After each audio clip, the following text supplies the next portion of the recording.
रिवेंश महाराज जी मैंने कुछ ही दिन पहले कॉलेज जाना शुरू किया है। वहां जब मैं अपने सहपाठियों से बात करती हूँ तो वो हमेशा लड़कों और अपने बॉयफ्रेंड्स की ही बात करते रहते हाँ हैं, जिसकी बहुत। वजह से मुझे उनसे बात करना अच्छा नहीं लगता। जब बात नहीं करती तो अहंकारी कहते हैं। हाँ, वो अहंकारी ठीक है, लेकिन बात करना ठीक नहीं।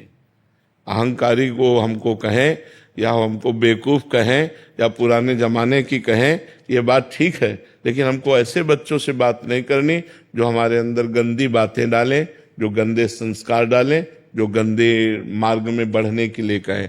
मित्र वही होता है जो अच्छे मार्ग में बढ़ावे, कुपंथ का त्याग कराकर सुपंथ में चलावे, उसे मित्र कहते हैं।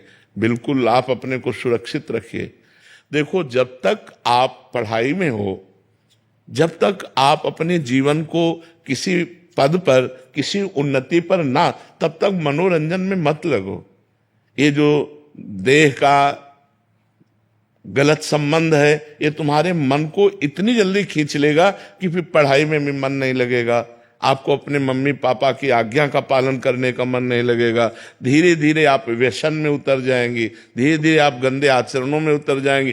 तो जो आप हमारे देश में आकर के कोई उन्नति करने वाली थी, वो आपसे नहीं फिर हो पाएगी। देखो, हमारे देश में आजकल माताओं बहनों का बहुत बड़ा स्थान है।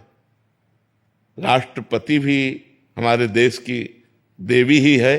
तो ऐसा नहीं कि बच्चियां, देखो बच्चियां जाकर बॉर्डर में राइफल गन लिए हुए गोली खाने के लिए तैयार है। कभी भी कहीं से भी गोली आ सकती है, लेकिन हमारी बच्चियों में कोई कमी, वो पूरे। पर अगर हम स्कूल पीरियड में ही अपने मन को विभाजित कर देंगे व्यसन में, व्यभिचार में, ये गंदी बातों में, तो हम आगे उन्नति कैसे प्राप्त कर पाएंगे? अभी हम बच्चे हैं। जब आप बॉयफ्रेंड बनाओगे, जब आप गलत विचारों में फंसोगे, तो एक दूसरे के विचारों का आकर्षण होगा और वो तुम्हारे चिंतन पर दबाव डालेगा, चाहे वो कामासक्त करके, चाहे वो काम क्रीड़ा के बाद का दबाव। वो दबाव आपको धीरे धीरे व्यसन की तरफ ले जाएगा और व्यसन का दबाव पतन की तरफ ले जाएगा। देखो, बच्चा बोला ना कि हम जब स्कूल में जाने की, तो स्कूल के हमारे मित्र हमको ऐसा, और अगर हम वैसा नहीं चलते तो हमें अहंकारी। तो अब इस बच्चे से पूछो कि तुम्हारे संग में कितने ऐसे हैं जो तुम्हारा साथ देने वाले हैं? कोई साथ नहीं देगा, उपहास और करेगा। हमारे परिवार हो, हम आपको सुधारने के लिए प्रेरणा करते हैं कि आप ऐसे आचरणों से यदि युक्त रहेंगे तो आध्यात्मिक और आधुनिक दोनों उन्नतियां आपके पतन की तरफ चली जाएंगी। अगर आप संयम से रहेंगे तो आप आधुनिक और आध्यात्मिक दोनों उन्नति को प्राप्त हो सकते हैं। तो आप बच्चा अपनी स्थिति में रहिएगा, किसी के चक्कर में मत पड़िएगा। कोई अहंकारी कहे या कोई पुराने जमाने की कहे या कोई बेवकूफ कहे, हमको इन बातों से लेना देना नहीं। हमें धर्म से चलना है, पवित्र होकर चलना है। आयुषी मिश्रा जी, मथुरा से। राधे राधे महाराज जी मैं भगवान हनुमान जी को इष्ट मानती हूँ एवं सीताराम जी का जप करती हूँ, परंतु मुझे कृष्ण भगवान और दुर्गा माता से भी प्रेम है। देखो, अभी प्रेम नहीं है, बात समझो। अभी प्रेम नहीं है, अभी उपासना और साधना चल रही है। तो जिधर देखो उधर अपने ही प्रभु हैं। दुर्गा जी में देखो तो अपने प्रभु दिखाई देते हैं कि माँ है, भगवान शंकर में देखो तो पिता है, गणेश जी में देखो तो बप्पा है। जहां देखो अपना ही प्रभु दिखाई दे रहा है, लेकिन इसे प्रेम नहीं कहते। ये उपासना है, भक्ति है, लेकिन जब प्रेम आएगा वो एक में होगा। प्रेम गलियति सांकरी तामे दोनों समाए, फिर एक में होगा। हमारी जबान कट जाए अगर दूसरा नाम निकले, रसना कटो जो अन रटो, निरख अन फुटो नैन, श्रवण फुटो जो अन सुनो, श्री राधा जस बहन। देखो, उद्धव जी समझाने आए गोपी को कि श्री कृष्ण ब्रह्म है, आत्मा है, वो कभी तुमसे बिलग हो ही नहीं सकते। तो गोपीजन कहती, उद्धव मन न भय 10-20, अब एक हो तो सो गयो श्याम पे, अब को आराधे ईस। एक मन था, वो श्याम सुंदर ने चुरा लिया। अब तुम ये ब्रह्म ज्ञान कह रहे हो, कौन तुम्हारा ब्रह्म ज्ञान सुने? तुम किसी और को सुनाओ जाकर। नाहीन रहो हियमा ठौर, नंद नंदन अछत वानिए को। जब नंद नंदन हमारे हृदय में विराजमान, अब जगह नहीं रह गई तुम्हारे ज्ञान सुनने की, तुम्हारे ज्ञान सुनने की अब जगह नहीं रह गई। इसे कहते हैं प्रेम। श्री कृष्ण प्रेम, राम प्रेम, शिव प्रेम, वही एक परमात्मा है। पर जब प्रेम होगा तो फिर दो नहीं, फिर एक में होता है।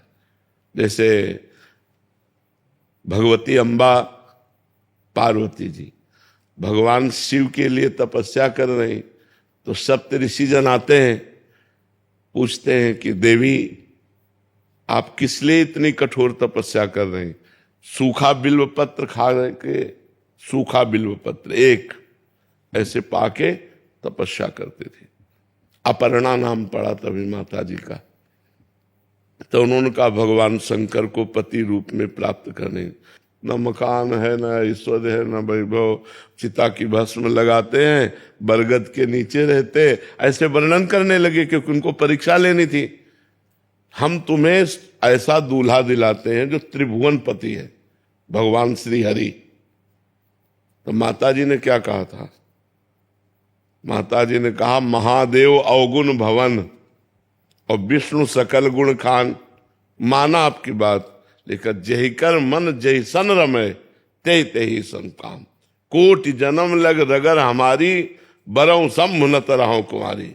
करोड़ जन्मों तक मैं जन्मूंगी और हर जन्म तपस्या करूंगी और यही मांगू कि भगवान शिव हमारे पति हो।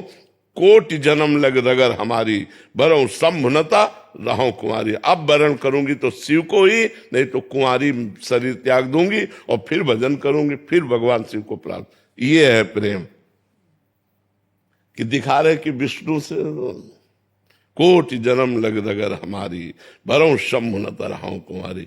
तो जब प्रेम आएगा वो एक में हो जाता है, और जब तक प्रेम नहीं आता तब तक साधना होती है। और साधना में सब होता है, हनुमान जी, राम जी, सीता जी, श्याम जी, कृष्ण जी, मतलब विविध प्रकार। आप देखो घर में पूरे सब देवता मिलेंगे नहीं मिलेंगे, लेकिन जब प्रेम की उपासना आएगी तब उसमें एक हो जाता है, समिट जाता है। समिटे सो आशिक फैले सो जमाना, वो समिट जाता है प्रेम में।